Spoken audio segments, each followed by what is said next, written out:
Bagong taon, bagong simula, at higit sa lahat, bagong motor. Yahoo!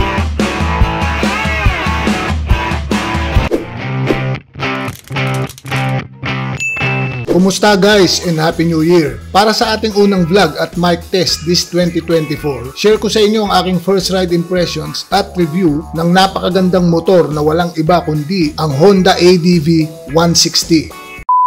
Mga repa, meron tatlong klaseng kulay ang latest model ng Honda ADV 160. Ito ay ang mga sumusunod. Siyempre, una sa lahat yung pula, yung matte solar red metallic. Pangalawa, yung kulay itim nila na tinatawag nilang matte gunpowder black metallic. At yung puti na tinawag nilang matte pearl crater white. Matte white ang binili namin ni Commander. Bakit? Una, mas malaking tingnan ang puting kulay na motor. Pangalawa, at dahil dyan, mas madali siyang makita sa kalsada. Papasok dyan yung safety factor na pinaka-importante para sa mga nagmumotor. At higit sa lahat na pinaka-importanteng rason ay siya ang nagustuhan ni Commander. Kung gusto mong bumili ng motor, Honda ADV kaya ang dapat mong piliin? O hindi? Load ka repa, baka makatulong ako sa desisyon mo. Dumako naman tayo sa specification ng Honda ADV 160. Ang engine type niya is 4-stroke, 4-valve, fuel-injected, single overhead cam, liquid-cooled with ESP Plus engine. Ang displacement naman niya is 157cc. Ang Honda ADV 160 ay merong sipa na 15.8 kW at 8,500 RPM. At ang pinakamalakas niyang batak ay 14.7 Nm at 6,500 RPM naman. Ang suspension type naman ng Honda ADV 160 sa harap ay telescopic fork.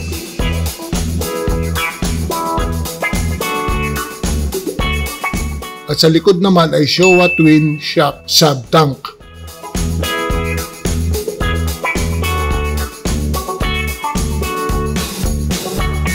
Naka-hydraulic disc brake sa likod. At hydraulic disc brake with anti-lock braking system or ABS naman sa harap. Federal tires ang stock tires ni Honda ADV 160. Ang sukat sa harap ay 110 by 80 by 40 at sa likod naman ay 130 by 70 by 13. Ang seat height niya is 780 mm.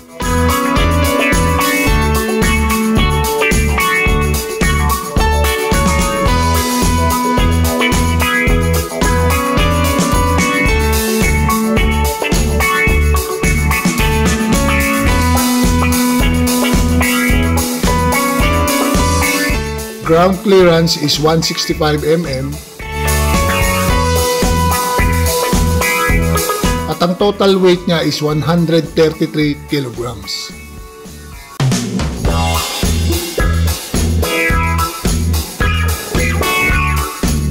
Fuel tank capacity is 8.1 liters at ang fuel consumption niya is around 45 kilometers per liter. Hello guys, meet Pegasus, my Honda ADV 160. Tara, pakilala ko kayo sa kanya. Para sa akin mga repa, napakaganda ng pagkakadesenyo ng Honda ADV 160. Kapag tinignan mo siya sa harap, parang ang laki niyang tingnan. Lalo na itong pearl crater white color variant niya.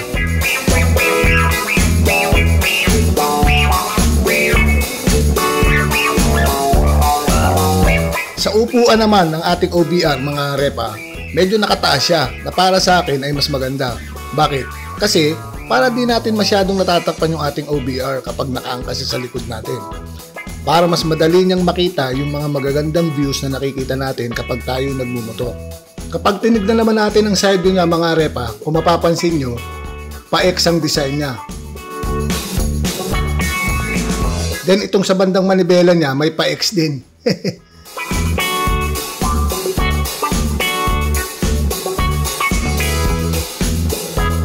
Kung titignan mo rin yung taillight niya, parang binatak na X. Kung titignan naman natin mga repa ang likuran ng Honda ADV 160, ang lapad niya.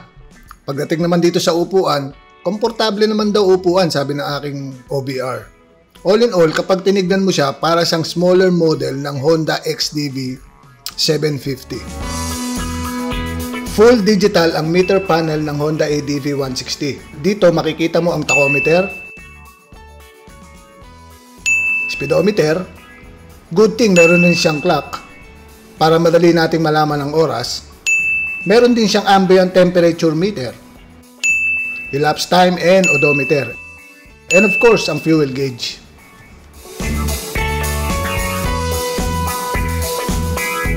To change the settings of the meter panel, ito naman ang gagamitin mo, ang selector switch. On our next vlog mga repa, ipapakita ko pa sa inyo ang iba pang features ng meter panel ni Pegasus. Ang handlebar ni Pegasus has a tapered design. Medyo numipis papuntang throttle grip.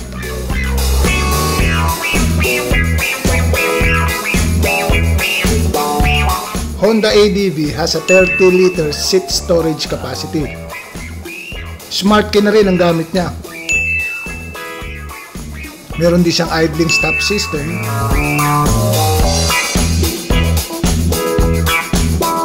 Lahat ng ilaw ng Honda ADV 160 ay puro LED. And yung taillight LED niya ay equipped with ESS or Emergency Stop Signal. Several days later. Kumusta mga repa? Welcome to another mic test. Ngayong araw na to, gagamitin natin si Pegasus. Meron kami short ride ni Commander dito sa Tagaytay lang. Dito pa kami sa loob ng subdivision na may shortcut dito papuntang Cavite. Malapit kasi sa Cavite to, yung Las Piñas. Okay, Cavite tayo. Pagtawid mo dyan sa tulay na yun, ayan, dyan, sa tulay na yan, Cavite na yan. Alright. Diyos. Meron din kasi kaming business trip dito sa may Tagaytay. Meron kaming kakausapin on the way. Daan na rin kami. Siguro makakumain lang kami ng bulalo sa Mahogany, and then dala kami doon sa Ukay Hub. Alright. Tapos habang nire-review natin yung performance nito ni Pegasus, itong aking Honda ADV 160. So yung Cavite na kami. San Nicolas na to eh. So dire-diretso lang muna tayo rito. Medyo init, mga repa, tanghalin tapat. Ano oras na ba? 12:43. Bawa naman si Commander. So yun guys, open na pala tong tulay ng Molino Bridge yata ito. Kaya pala medyo nawala na rin yung traffic dito sa kalye na to. Kaya yun, so gawa na siya. Buti bukas na. Ito lang tayo sa baba.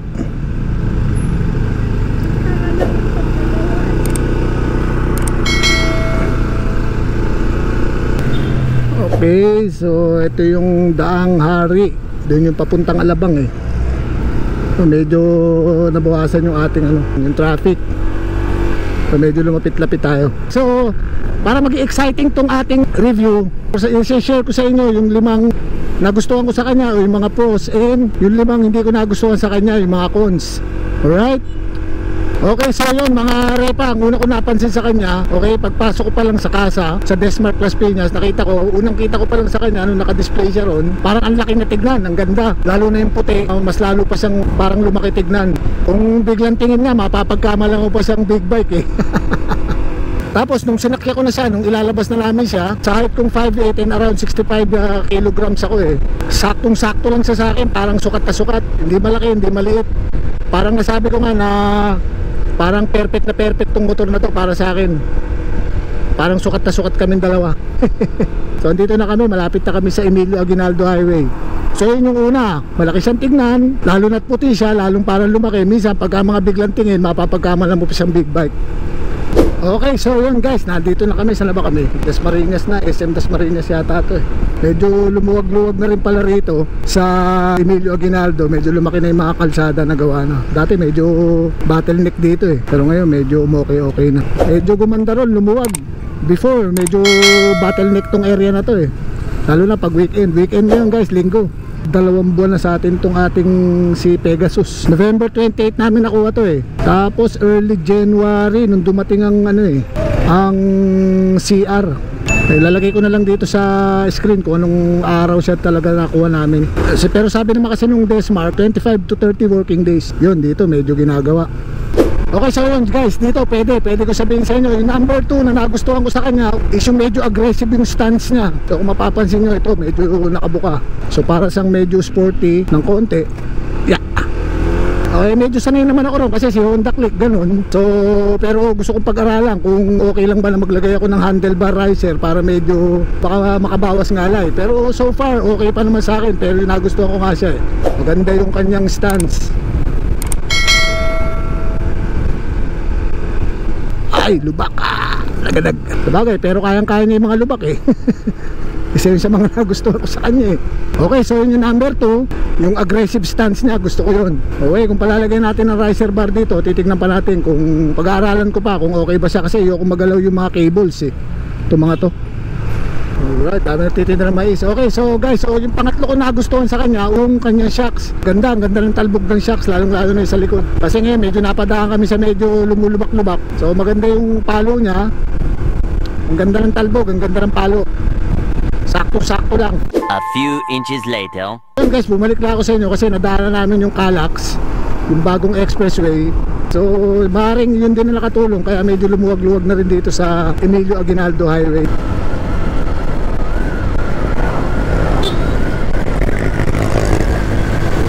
One hour later. Okay mga repa. Tapos na kami kumain, hindi na ako nakapag-vlog doon kasi talagang sobrang gutom. 510 ang binayaran namin, isang order ng bulalo, 2 kanin, isang tubig. Lamig. Medyo lumamig. Pero kanina doon sa ano, mainit eh. Mahogany. Guys, malapit na tayo doon sa Starbucks Reserve. Yung ba pangalan nito? Medyo traffic dito sa main Tagaytay Road. Yun, medyo traffic dito. Pero pag motor tayo, medyo singit-singit konti.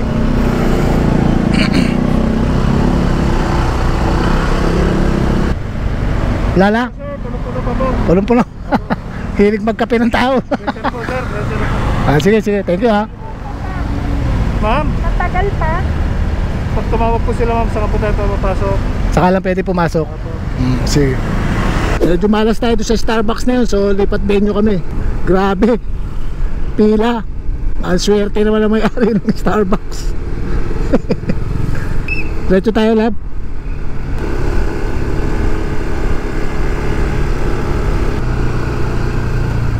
McDo na lang tayo, lab. Sumo? More parking, dito na lang tayo. Baka ma-traffic pa tayo ron. Ito yung sa ano. Okay. Traffic ngayon. Uy, ganda ng view, pwede na rin dito.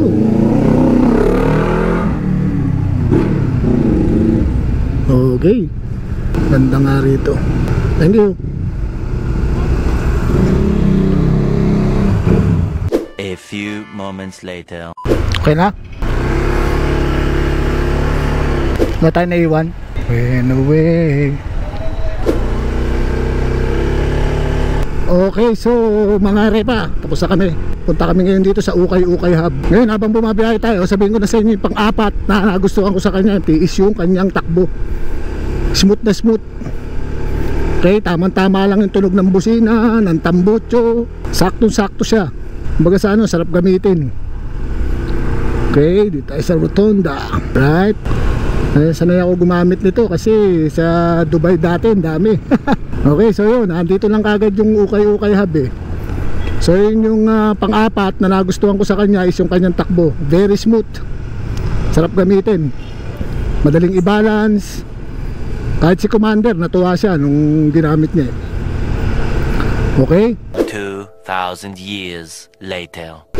Okay, so yun mga repa, inabot na kami ng gabi doon sa Ukay-Ukay. Ito yung panlima na nagustuhan ko sa kanya. Alright, ang panlimang nagustuhan ko sa kanya is yung kanyang braking system. Sa totoo lang mga repa, ngayon ako nakagamit ang motor na merong ABS. Kitang-kita ko yung kanyang effectiveness, lalo na kung mga biglang preno, hindi mag-i-skid yung ano mo, gulong, hindi maglalak. Mga repa, kung sakaling you are considering to buy a motorcycle, kung kaya naman ng budget, kunin nyo na yung may ABS. Makakita nyo yung malaking difference. Ako, for almost 5 years, gamit ko si Coco, yung aking Honda Click, wala siyang ABS.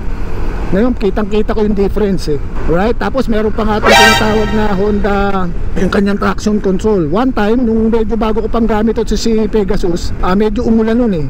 Ang nangyari, yung sasakyan sa harap ko, biglang napahinto, medyo nahapa hard brake ako. May narinig ako skid sound eh sa likod, pero hindi gumewang yung motor eh. So I believe gumana yung traction control. Okay, so yun mga repa. Siyempre hindi naman pwedeng puro maganda lang. Wala naman perfect na bagay o tao kahit ano dito sa mundo eh. So kahit pa paano, meron tayong mga napansin na hindi natin masyado nagustuhan, na baka ma-improve ni Honda sa susunod na model nitong Honda ADV 160. Bibigyan ko rin kayo ng 5 na napansin ko sa kanya. So ang unang-una kong hindi nagustuhan sa kanya is yung kanyang seat storage capacity, yung lalagyan na ng helmet dito sa ilalim ng upuan. Well, lumaki nga siya, 33 liters yata ito ngayon, pero ang problema yung form factor niya, hindi kakasya yung most na full face helmet. Hindi siya kakasya, hindi kagaya nung Seiko ko, yung Honda Click ko, kasya lahat eh, wala akong naging problema ron eh. Lahat ng helmet na sinalpa ko ron, pumasok eh. So far, itong aking ID Rocket na helmet, na ilalagay ko naman, kaya lang medyo may pressure doon sa upuan eh. Medyo naiipit. Okay, so yun.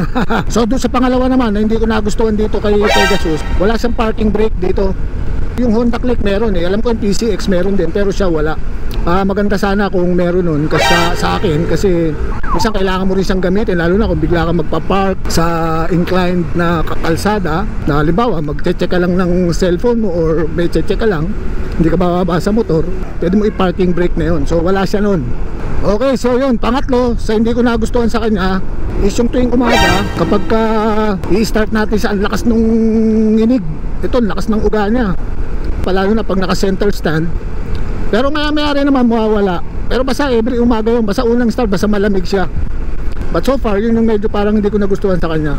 Tuwing umaga yan, lalo na pag naka center stand. Pero pagka sumakay ka na at inalis mo sa center stand, medyo mawawala. Okay, so mga repa, ito naman ang pang-apat na hindi ko nagustuhan sa kanya. Okay, yung emergency lid or yung front lid, may tendency mahulog eh, o kaya nakawin. Mga 300 pesos din yung sa Lazada. Tinignan ko, siguro may mas mababa pa ron, pero 300 plus eh. So mahal din yun. Siguro maganda kung medyo may lock yun o iba design or nakatago o na hindi ganun. So far hindi naman nahulog.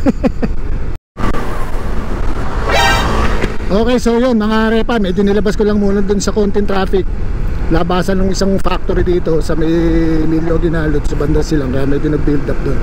Anyway, ang pang-5 na hindi ko nagustuhan sa kanya is itong kanya side mirror. Okay, medyo parang natataasan ako, pero alam ko naman na design yan na ganyan talaga, pero babaan ko lang ng konti siguro, baka yan palitan ko, pero minor lang yan, baka hindi na kung nasanay na ako, pero medyo natataasan lang ako sa kanya. Ako guys, may konting accident dito, kawawa naman, sana hindi, kawawa naman, may konting ron, accident. Kung makikita nyo mga repa, minor lang naman yung hindi ko nagustuhan dito kay Pegasus. Okay, so yun mga repa, maraming salamat. Sana nagustuhan nyo yung aking first impression saka short review nitong Honda ADV 160 natin si Pegasus.